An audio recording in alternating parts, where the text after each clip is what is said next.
No final do ministério público do Senhor, no capítulo 12, diz no versículo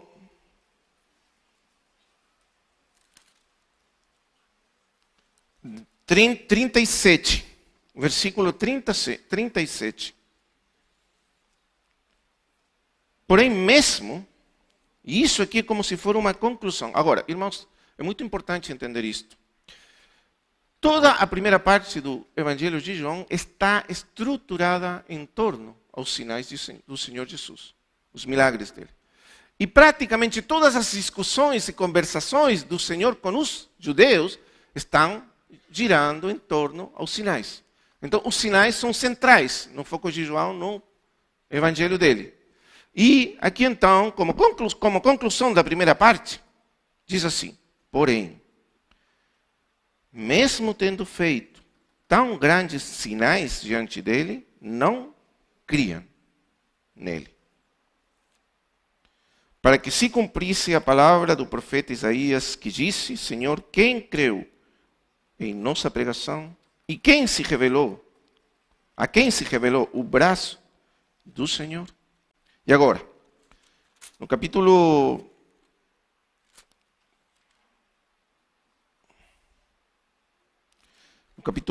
15, versículo 24. Agora o Senhor falando com os seus discípulos à noite da última ceia, ou da última Páscoa. Se eu não tivesse feito entre eles as obras, presta atenção aqui, que nenhum outro fez. Essa é a ênfase. Que nenhum outro fez, pecado não teriam. Mas agora viram-na e aborreceram a mim e também a meu Pai. Então, qual que é a ênfase aqui negativa? Os milagres tinham o propósito de revelar quem era o Senhor Jesus Cristo. Revelar a sua identidade divina, a sua filiação com o Pai, que ele era um enviado do Pai.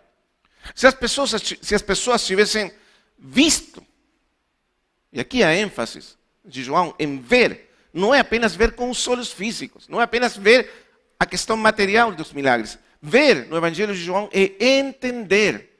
Ver sempre é entender. As pessoas viram o Senhor, mas não entenderam o que viram. Não prestaram atenção, não tentaram entender o que eles estavam vendo. Ver sempre é entender e, portanto, é crer. Ver é entender e crer. Esse é o significado de ver no Evangelho de João. Mas eles viram os sinais, mas realmente não viram os sinais. Porque não conseguiram entender o que elas significavam, o que elas falavam. Esse é um dos pontos centrais, um dos focos centrais. O Senhor fez milagres, mas o propósito dos milagres, claro, no primeiro sentido, era trazer ajuda às pessoas que foram as que receberam os milagres dele.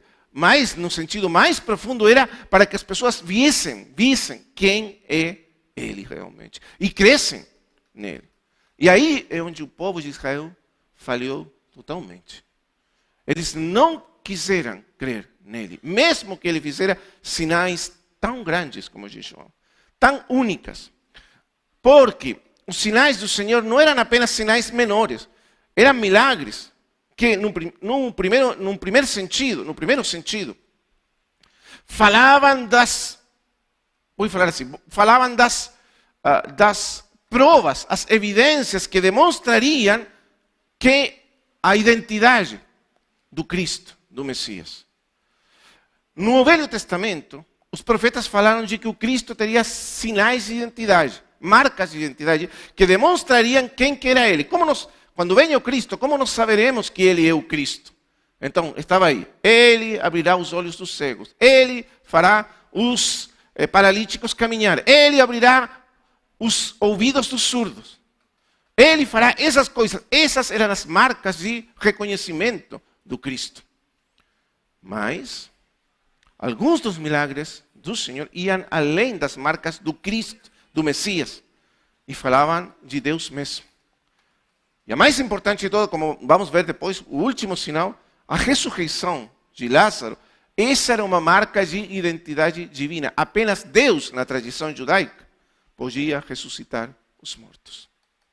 E isso era um axioma para os judeus. Ninguém mais podia ressuscitar mortos. Se alguém ressuscitasse os mortos, era apenas Deus quem podia fazer isso. Então, Jesus ressuscitou o morto. E aí, ficou muito claro qual que era o problema deles. Irmãos amados, claro, hoje nós não vivemos mais nesse tempo da religião judaica, que rejeitou o Senhor Jesus. Mas também vivemos num tempo de pessoas incrédulas, que exigem provas, evidências. Mas sabe o que, irmãos e irmãs? Nem todas as evidências, nem todas as provas do mundo convencerão o coração que não está disposto a crer. Não é possível. O problema está no coração das pessoas, não na razão das pessoas. As pessoas que os judeus pediam evidências, e o Senhor deu provas, mas mesmo assim não acreditaram nele. Esse é o sentido negativo. E por isso o Senhor diz de uma maneira irônica: se vocês não veem, o que vocês querem é ver milagres, sinais. E se não, vocês não têm disposição de crer, mas mesmo que o Senhor mostrou tantos milagres, eles não quiseram crer. Então, a fonte da incredulidade não é a falta de evidências, mas é a atitude do coração humano de não crer, apesar de todas as evidências. Você entende a diferença? Você vai ver que os céticos muitas vezes dizem: não, se eu tivesse mais evidências, eu acreditaria. Mas o problema não é a falta de evidência. A evidência nós temos demais. Ele fez tantos sinais. Apesar de tudo isso, eles não acreditavam nele. Então o problema é o coração, que não quer crer apesar de todas as evidências. E por isso ele diz: se eu não tivesse feito obras, e aí a palavra obras é milagres, sinais, que nenhum homem na história da humanidade tem feito, eles não teriam pecado. Mas eles viram as obras e não quiseram acreditar. É o pecado de rejeitar a luz, rejeitar a evidência, por causa do coração. Então, esse é o sentido negativo. Mas qual que é o sentido positivo dos milagres do Senhor? Veja então o que ele diz no capítulo 5. Agora, o sinal do capítulo 4 e o sinal do capítulo 5, que é a cura do paralítico lá no tanque de Betesda, estão unidas. E a interpretação do capítulo 4 está unida à interpretação do capítulo 5. Quer dizer, do milagre do capítulo 4 e do capítulo 5, a interpretação dele está unida. E está a continuação do capítulo do milagre da cura do paralítico. O Senhor diz, no capítulo 5, então: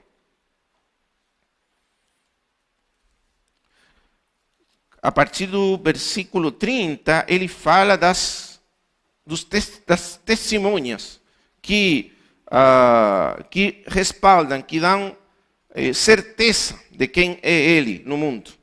E uma dessas testemunhas, ele diz aqui, veja o capítulo 5, versículo 36. Mas eu tenho maior testemunho do que o de João, porque as obras que o Pai me confiou para que eu as realizasse, essas que faço, testemunham a meu respeito do que o Pai me enviou. Então, qual que é o sentido dos sinais? Eles falam de que ele é, de fato, o enviado pelo Pai. Ele é o Filho amado de Deus, enviado pelo Pai mesmo ao mundo, e ele está no mundo por causa de que o Pai o enviou. Esse é o sentido dos milagres dele. As obras que eu faço, os milagres que eu faço, falam disso. Esse é o foco fundamental dos milagres. Falar de quem é ele e nos mostrar que ele é aquele que Deus enviou ao mundo para salvar o mundo, para redimir o mundo, para dar a sua vida, para trazer vida ao mundo. O Filho que o Pai enviou por amor ao mundo. De tal maneira amou Deus ao mundo, que enviou seu Filho amado, único, unigênito, para que todos aqueles que creem nele não pereçam, não morram, mas tenham vida eterna. Eterna. Ele é aquele que veio do Pai para trazer a vida eterna. Essa é a ênfase. Ele mais do que um profeta, por isso ele tem sinais maiores do que os profetas. Ele mais do que qualquer outro que veio antes na história. Porque todos os outros eram homens dessa terra, desse mundo, que foram chamados para a presença de Deus e daí trouxeram a palavra de Deus. Mas ele não é um homem que foi chamado para ir na presença de Deus dessa terra. Ele desceu do céu, ele foi enviado de lá e ele volta novamente para lá. Muito diferente. É por isso que ele é mais grande que todos os profetas da história, que todos os homens da história. Porque ele é o verbo eterno encarnado que vem ao mundo da parte de Deus. E as obras e os milagres dele falam disso. Quem é realmente ele?